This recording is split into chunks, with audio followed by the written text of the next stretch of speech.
everybody. It's time for our Hot Topics, and we've got lifestyle expert Cathy Riva here with us. Welcome back, Cathy. Thank you. And I know earlier we were talking a lot about hosting dinner parties and what you should and should not do and some great tips for you. But I found this article on lemondrop.com, and they talked about whether hosting a dinner party is more stressful than your job. And apparently you're shaking your head. A lot of people say yes, that it is. Here's why. I mean, think about it. You go to work every day. It's something that you do. So why would you be expected to all of a sudden be the happy homemaker entertainer when you only do it once a year or maybe twice a year? But is it really that stressful? Well, I'll let you answer that in just a second. Let me tell you what this survey found. 57% of the people that they surveyed thought having a dinner party caused them more anxiety than their daily commute, which my daily commute is, yeah, I was just going to say.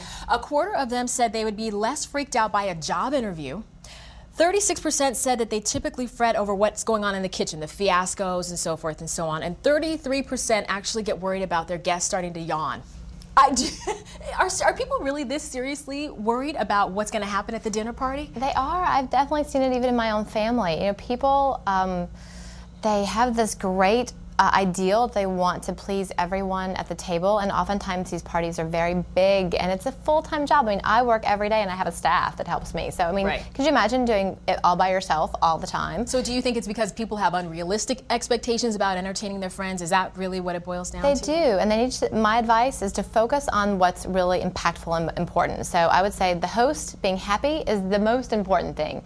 Great music takes your attention away off a lot of, like, fallacies, and then another great tip for the kitchen, this is kind of a non sequitur, but I find that warming trays are a lifesaver. You can prepare in advance, and you've got all this great food that you can keep on warming trays, and then it's all hot at the same time. Yeah, and I'm glad you mentioned the food too, because 16% said that they admitted to going to the store, buying food, and passing it off as their own. And you said you think that that number is a little too low. That I think people probably do that a lot. I know that I've done that. I think that, and I don't even pass it off as my own. I think that whenever you need help, ask for it. And if the grocery store has a better prepared cheesecake or a better prepared, fabulous dessert that you can't make, then buy it. Yeah, exactly. It's fantastic. I don't think any of your friends will feel upset if they're having something that's store-bought versus made if you're happy. And if they do, they're not coming next year. Yeah. That's it. You gotta go. They're off the list.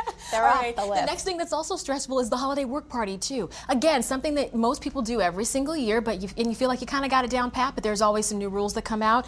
And there's another article that said you have to make sure when you go to the holiday office party, act as if you're being observed, because you are. And you say, yes, you definitely do. I think that especially in these times, a holiday party is a very nice gesture that a company is going to give to the employees, and they really want everyone to network and mingle and meet new people, and it's a great opportunity to try and move up the corporate ladder. But it's not a great opportunity to have a really great time, to kick off your shoes. Hang out. It's not the appropriate place to relax. You really need to act like it's almost like a job interview, and you need to treat it with respect. And you can't relax when the pictures come around too, because it never fails. Someone comes around to take a picture of you, got a drink in your hand, and the number one rule they're saying this time around, make sure that you put the drink down or out of frame so that people can't see it. That's a really hard rule to follow, but if they can just think about, exactly. Keeping it out to drink. Keeping it out of frame is probably an important thing. It just is nice to see your pictures and happy faces and not lots of stuff to think about, though. I know, so many rules now. Yeah, a lot Too of many rules. But send us your thoughts. I would love to know what you think on Twitter.